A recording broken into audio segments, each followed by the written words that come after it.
Hi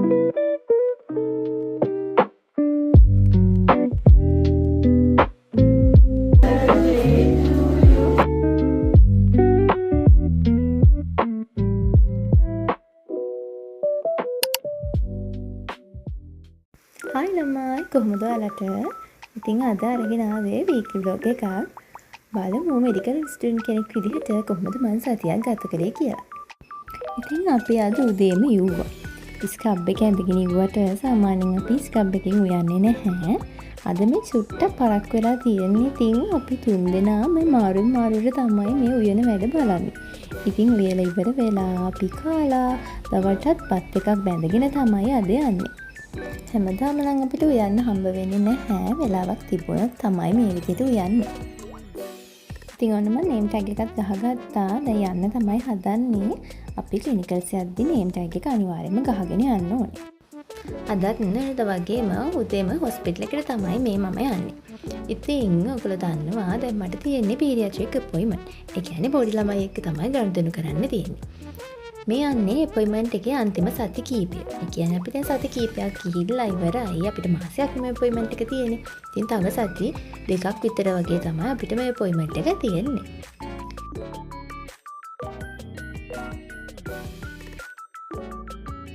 word එකේ මෙන්න මේ වගේ පොඩි තැනක් තියෙනවා. අපිට ඕන නම් අපේ ස්ටඩිස් කරගන්න පුළුවන් එතනට වෙලා ඉඳගෙන. අද හවස ලෙක්චර්ස් තිබුණේ නැහැ. ඒ වුණාට මට තියෙනවා හවස ඩෙන්ටල් අපොයින්ට්මන්ට් එකක්. ඉතින් මම මේ දැන් ආලා කරලා ලෑස්ති වෙන්නේ ඒකට යන්න. ඇයි දන්නවද මම ඩෙන්ටල් එකට යන්නේ? ඔයගොල්ලන්ට කලින් වීඩියෝ බලුවා නම් දකින්න ඇති මම බ්‍රේසස් පාවිච්චි කරනවා. ඉතින් මම දැන් අවුරුදු 2කමාරක් විතර ඒක දාගෙන ඉන්නවා. අද මම මේ යන්නේ මගේ උඩ ප්ලේට් එක අයින් කරන්න කලින් ගන්න ඕනේ අච්චුව ගන්න.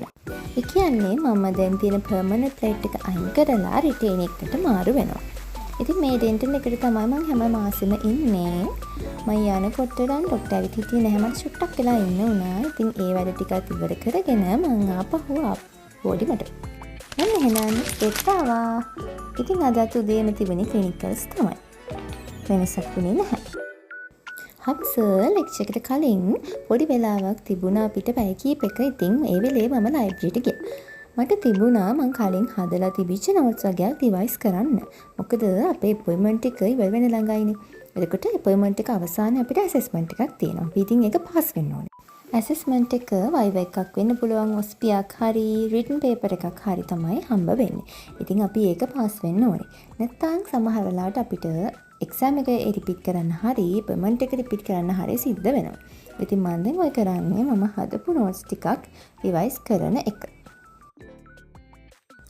ඊට පස්සේ අපිට ලෙක්චර් එකක් තිබුණා. අද ඉතින් බෝඩිමට යන්න කලින් අපිට තියෙනවා shopping යන්න.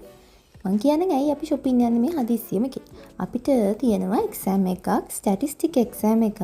ඉතින් ඒකට අපිට calculators ඕන. ඉතින් මේ අපි ඔක්කොමලා ගියේ calculators හොයාගන්න. හැබැයි බලන්නකො මේ කඩේ තියෙන බඩු ගොඩ bags, earrings, ලස්සන බඩු ගොඩක් තිබුණා. පොඩි වෙලේකට කියපු වැඩේ ඇත්තටම අමතකුණා.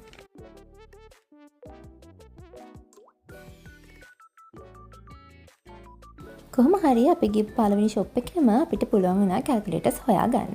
ඉතින් එන ගමන් තිබුණ මෙන්න මේ කෝවිල ඔයාලට පෙන්නුවා නම් හොඳයි කියලා මට හිතුණා. එනද තමයි එක්සෑම් එක තියෙන දවස. අපි දැන් මේ එක්සෑම් එක ඉවර කරලා තමයි ඉන්නේ. ලොකු අවුලක් නෑ කියන්නත් පුළුවන්. දැන් බලමු. ඉතින් දැන් තියන්නේ අන්න තමයි අද දවසට තිබුණු දේවල් නම් ඇත්තටම ඉවරයි. මේ මොකද්ද දන්නවද? අපේ human biology and pathophysiology department. ඒක උඩ තමයි අපේ exam hall එක තිබුණේ. ඉතින් යන කලින් මට තිබුණා print outs වගේක් ගන්න මම කලින් දීපුවා. ඉතින් ඒකත් අරගෙන තමයි මම ගියේ. කෙලින්ම බෝඩිමට යන්නම් කියලා හිතාගෙන ආවට අපිට මගදී බහින්න උනා බඩු වගේක් ගන්න. කොටස් දවස් ඉඳන් යන්න කියලා හිටියට අපිට යන්න බැරි වුණා. මොකද ෆුඩ් සිටි එක අය බෝඩිමයි අතර පොඩ්ඩක් අපි පයින් යන්න ඕනේ. ඉතින් අන්තිම වෙනකන් ඉඳලා මේ අන්තිම මොහොතේ තමයි ඉතින් ගිහිල්ලා බඩු ගත්තේ. ඔක්කොම බඩු ඉවර වෙලා තියෙද්දි. එහෙනම් මගේ day 4 එක මොන වගේද කියලා බලමුද? ඉතින් අද හොස්පිටල් එකට යද්දි මෙන්න මේ විදිහට දෙපැත්ත සැරසලා තිබුණා. ඒ මොකටද කියලා මං ඉස්සරහට කියන්නම්. වීඩියෝ එක අන්තිම වෙනකන් බලන්න අමතක කරන්න එපා. පේෂන්ලා අද වැඩිය හිටියේ නැහැ. ඉතින් උදේ වැඩ ටික ඉවර කරලා චුට්ටක් විතර නිදහසේ ඉන්න පුළුවන් වුණා. හැබැයි මට අද ටිකක් විශේෂයි. මොකද දන්නවද? මම අවුරුදු ගානකට පස්සේ පොඩි බබෙක්ව වඩා ගත්තා. ගොඩාක් අයට ඉතින් ඒක ලොකු දෙයක් නෙමෙයි. හැබැයි මට නම් ඒක ලොකු දෙයක්. මොකද මම ටිකක් බබාලා වඩා ගන්න බය කෙනෙක්. ඉතින් අවුරුදු ගානකට පස්සේ මේ විදිහට පොඩි බබෙක් වඩා ගත්ත එක මට ඇත්තටම ගොඩාක් ලොකු දෙයක්. ඉතින් මං කිව්වනේ අද වැඩි පේෂන්ලා හිටපු නැති වැඩ අඩු දවසක්. ඉතින් වෙලාව තිබුණ නිසා මම වාඩි වෙලා පොඩ්ඩක් නෝට් එකක් ලියන්න ආයෙ පටන් ගත්තා. මං දැන් කියන්නම් එහෙනම් ඇයි මේගොල්ලෝ මේ සරසලා තියෙන්නේ කියලා. ඉතින් හොස්පිටල් එකේ තියෙනවා ඇතුලේ කොවිලා. ඒකේ තියෙන ෆෙස්ටිවල් එකක් නිසා තමයි ඒගොල්ලෝ මෙහෙම සරසලා තියෙන්නේ. ඉතින් මේකට කියන්නේ තෙරුවිලා කියලාලු. මම අපේ ළමයෙක්ගෙන් ටැමි ළමයෙක්ගෙන් තමයි අහගත්තේ. ඒක මේ දවස්වල හැම කෝවිලකම වගේ ඒගොල්ලෝ සෙලිබ්‍රේට් කරන ෆෙස්ටිවල් එකක්ලු. ඉතින් මේ විදිහට ඒගොල්ලෝ හොස්පිටල් එක ඇතුලේ තියෙන කෝවිලත් ඒක සෙලිබ්‍රේට් කරා. ඉතින් ක්ලිනිකල් සිවල් වෙලා යන්න තමයි හැදුවේ. හැබැයි ඒගොල්ලෝ මේ විදිහට බීම දෙන්න පටන් ගන්න තිබුණා එතන. මම යනකොට. ඉතින් මමත් බීම එකක් ගත්තා. මම යනකොට අනිත් ගෲප්ස් වල ළමයිනුත් ඇවිල්ලා ඉතින් ඒගොල්ලෝ බීම බිබී තමයි හිටියේ. ඉතින් ඊට පස්සේ මම කෙලින්ම යන්නේ ආයේ බෝඩිමට. මොකද අද පොය දවස. පොය දවසට හවසට ලෙක්චර්ස් නැහැ. ක්ලිනිකල්ස් විතරයි තියෙන්නේ. ඒකත් ඉතින් කන්සල්ටන්ට්ස් මත ඩිපෙන්ඩ් වෙනවා. එයා අපිට නිවාඩු දෙන්න තීරණය කරත් අපි එන්න ඕනේ නැහැ. ඉතින් අපිට නිවාඩු හම්බුනේ නැහැ. ඉතින් අපි උදේ ක්ලිනිකල්ස් වලට ගියා. දැන් ඉතින් මොකක් බීලා යන්න තමයි හදන්නේ. බෝඩිමට යද්දී අපිට ලන්ච් එකට හම්බෙලා තිබුණා බිරියානි පාර්සල් කීපයක්. මෙහි ඉතින් ගොඩක් ටැමිල්ලයින් ඉන්නේ. ඉතින් පොය උනාට අර චිකන් කන්නේ නැහැ, පිටර කන්නේ නැහැ කියලා හැම දේවල් අඩුයි. ඉතින් අපිත් හම්බුනේ එක කන්නේ බෑයි. ඉතින් අපිත් කෑවා. හරිම රසයි. ඉතින් අද දවල් වරු ෆ්‍රී හින්දා මම ඒ වෙලේ මට තිබිච්ච නෝට් වගේක් හදන වැඩ ටිකයි, පාඩම් කරන වැඩ ටිකයි පොඩ්ඩක් ඉතින් ඉවර කරගත්තා. වැඩ ගොඩාක් තියෙන ඔක්කොම ඉවර කරගන්න අමාරුයි ඉතින්. අද හවස කොහොම හරි කැෂුවල් ටිකකුත් වැටිලා තිබුණා. ඉතින් මම දැන් මේ ආයෙ ලෑස්ති වෙන්න කැෂුවල් ටිකට යන්න. මේ තියෙන්නේ මේ දවස්වල මම හැමතිස්සෙම වගේ බොන හොට් චොක්ලට් එකක්. ඇන්කර් එකේ හොට් චොක්ලට් එක.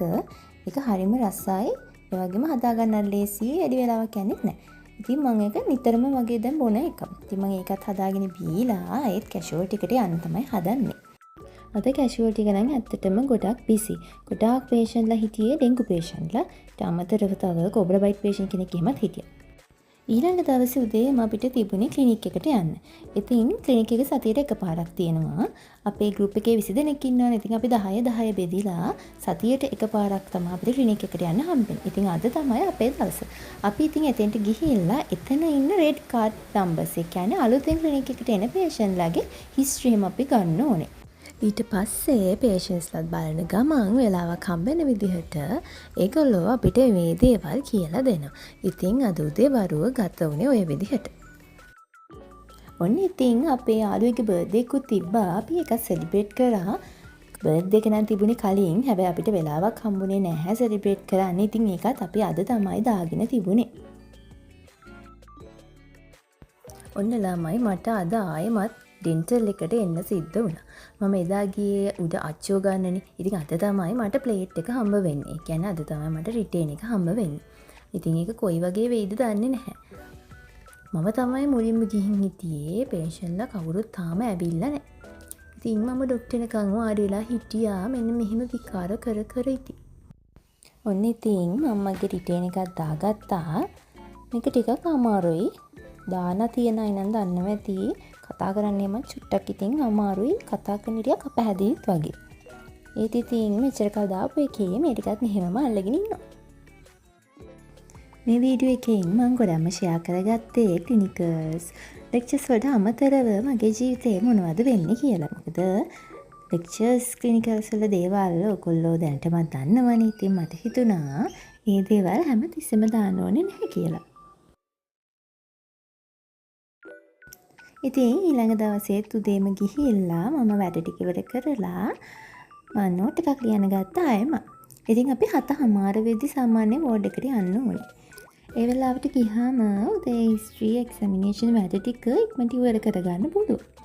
ඉතින් හවස අපිට තිබුණේ ප්‍රැක්ටිකල් සෙෂන් එකක්. ඒකේ අපි ඉගෙන ගත්තේ ස්ලයිඩ්ස් වලින්, හිස්ටොලොජි ස්ලයිඩ්ස් වලින් කොහොමද කැන්සර් අඳුනගන්නේ කියලා. ඉතින් දැන් අපි මේ ඉන්නේ අපේ බස් එක යනකම් මේ තියෙන අපේ ගර්ල්ස් හොස්ටල් එකයි කැන්ටින් එක. ඉතින් ඔන්න බස් එක ආවා. මේක අපේ බෝඩින් වල ඉන්න ළමයි ඔක්කොම දාගෙන අරගෙන යනවා. ඉතින් හරි ලේසි මේ බස් එක හවසට තියෙන නිසා. අද හවස කැෂුවල්ටියක් තියෙනවා. ඔන්න බලන්නකෝ ඉතින්. ඒකට යන්න හදද්දිම වැස්ස පටන් ගත්තා. ඉතින් මම වැස්ස පායනකම් කියලා චුට්ටක් වාඩි වෙලා හිටියා. මං හිතන්නේ දැන් වෙලාව 6:00ක් පහු වෙලා. ඉතින් අපි මොනවා කරලා හරි එකට යන්න එපා. ඉතින් වැස්ස පායපු ගමන්ම ටක් ගාලා එළියට පැන ගත්තා. අය වැස්ස වැඩි වෙන්න කලින්. කුණුත් ගහනවා හොඳටම වහිනවම හුලං වැස්සක් වගේ තමයි එදා තිබුණේ. ඉතින් අපි සාමාන්‍යයෙන් ෂූස් දාන්න ඕනේ හොස්පිටල් එකට යද්දී. හැබැයි ඉතින් වැස්ස හින්දා එහෙම ලොකු අවුලක් වෙන්නේ නැහැ. ඔන්න ළමයි වැස්සෙම කොහොම හරි මම්මාගේ ගමන අදට ආවා. මම දැන් ඉතින් ඉන්නේ මගේ පේෂන් හම්බ වෙනකන්. යා බෙඩ් එකේ හිටියේ නැහැ මම යාගේ හිස්ටරි ගන්න යද්දි. ඉතින් මං එයා එනකන් චුට්ටක් වාඩි වුණා. මොකද ගොඩාක් මහන්සි උදේ ඉඳලාමනේ අනික. ඉතින් පොඩ්ඩක් එයා එනකම් මේ විදිහට වාඩි වෙලා හිටියා. ඇත්තටම මේ සති ටික ගොඩාක් මහන්සියකට හේතුව තමයි අපි මේ යන්නේ. කිසිම නිවාඩුවකුත් නැතුව. ඒ කියන්නේ සෙනසුරාදා ඉරිදාත් එක්කම තමයි අපි මේ දවස්වල යන්නේ අපේ ක්ලිනිකල් එක. ඉතින් ගොඩාක් මහන්සි. මම දැන් හදන්නේ රැට කෑමෙකුත් අරගෙන මේ තියෙන අපේ හොස්පිටල් කැන්ටින් එක. ඩොක්ටර්ස් කැන්ටින් එක. ඉතින් ඒකෙන් තමයි මම අද රැට කන්න ගත්තේ. ඉතින් කෑම එකකුත් අරගෙනම තමයි මම අද බෝඩිමට යන්නේ ඉන්නේ. ඉතින් ඔන්න අද දවසට මම vlog එක මෙතනින් ඉවර කරන්න තමයි යන්නේ. වීඩියෝ එක එන්ජොයි කරා නම් like කරන්නත් subscribe කරන්නත් අමතක කරන්න එපා. එහෙනම් ආයෙත් දවසක අලුත් වීඩියෝ එකකින් හම්බෙමු. ගිහින් එන්න. bye.